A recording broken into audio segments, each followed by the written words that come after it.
Ano naman sa NBI? Kung magsabi ang isang congressman na sa tingin ko, yung pagpasok doon na ganyan ay sa tingin ko ay may assassination plot. Oh, opinion niya yun eh. Ano naman ang masama dyan? Sinabi ba niya na I ordered these people to assassinate? Yeah. So and so? Or you ordered those people to assassinate so and so? Hindi ba? He was speaking in general and that is his freedom of speech. At saka bakit yung sinisingle out yan si Congressman Kiko Barsaga? Correct. Dahil matapang siya na maglabas na makatingin niya kabalbalan ng BBM gang. Tsaka ayaw po namin dyan, Attorney Matibag, maging fair ka naman, Attorney. Kasi ang taas naman ng posisyon mo, kung ang dinidepensahan mo si BBM, dapat si BBM na po magreklamo. Bakit naman ito? Nasuspend na nga 2 times si Congressman Kiko, pailan mo pa sa ethics. Ngayon, isang tanong dyan, pwede ba ang another government agency ay mag-file ng ethics complaint against Congressman? I think this is the wrong remedy. I don't know about you there, Speaker, but I think this is the wrong remedy. He should be filing it with the fiscal. Bakit siya magpa-file dito sa ethics committee?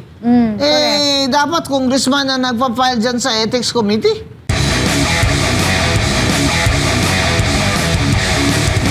Nakita ko kahapon sa Senado, may mga bisita doon sa VIP section area.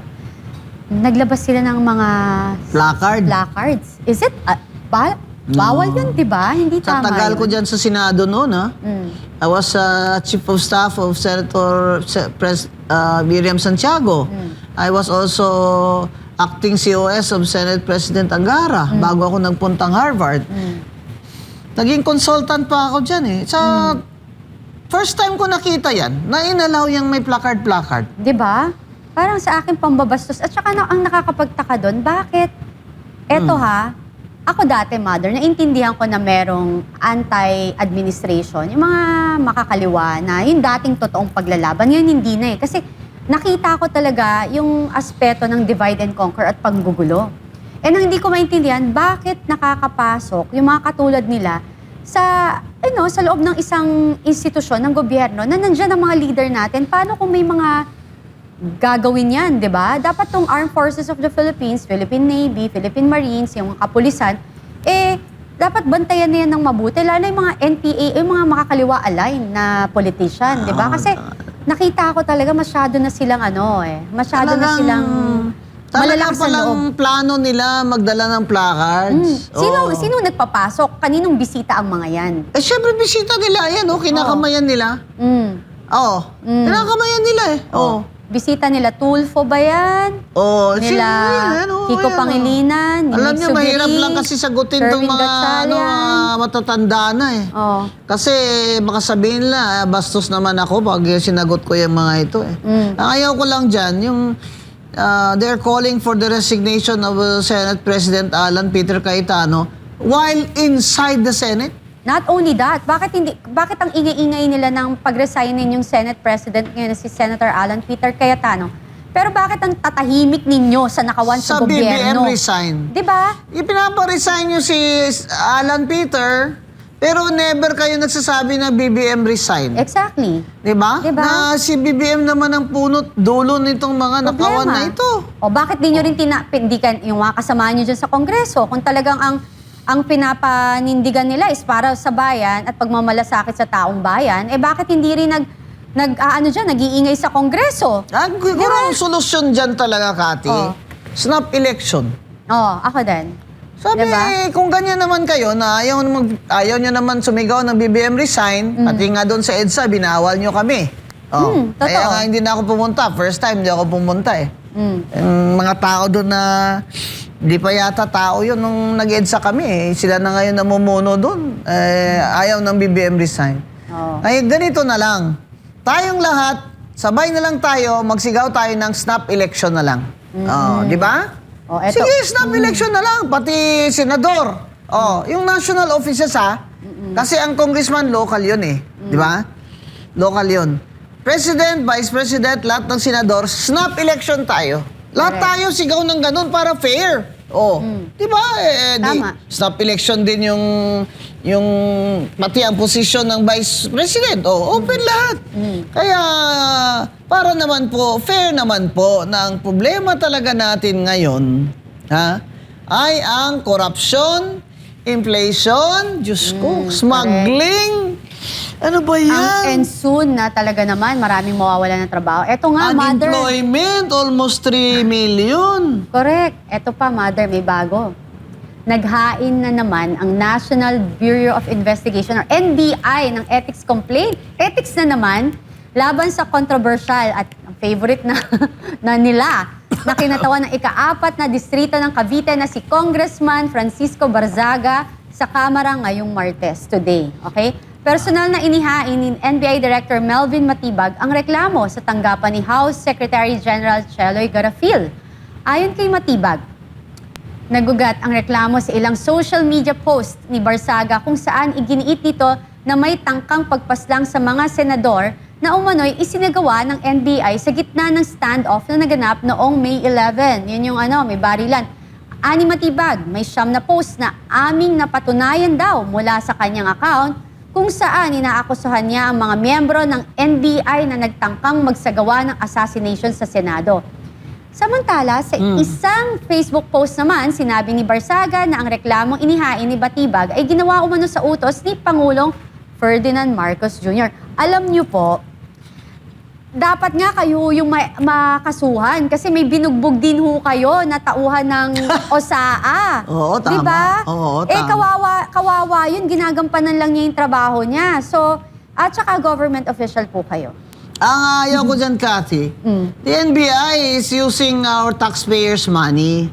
They're being paid by the taxpayers. Alam mo, malaking argumento yan sa ibang bansa like the United States. Oo, bawal na yan. pag yung mga ahensya ng gobyerno ay gumagawa ng mga sobra na o kabalbalan, ang focus dyan is taxpayers' money. Di ba? Exactly. Oh, We are yun ang paying ginagastos. your salaries. We are paying your gasolina. We are paying all your, what do you call this? Pati nga pagkain nyo dyan, di ba? Pag meron kayong operations na ngayon, ano naman sa NBI?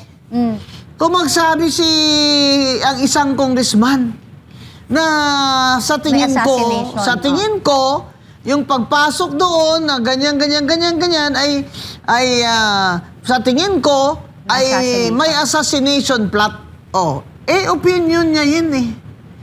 Ano naman ang masama dyan? Sinabi ba niya na I ordered these people to assassinate? Yeah. So and so?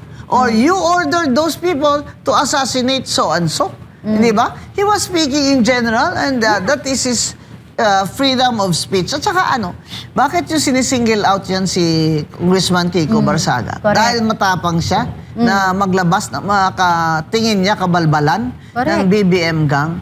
Tsaka ayaw po namin dyan, Attorney Matibag, maging fair ka naman, Attorney.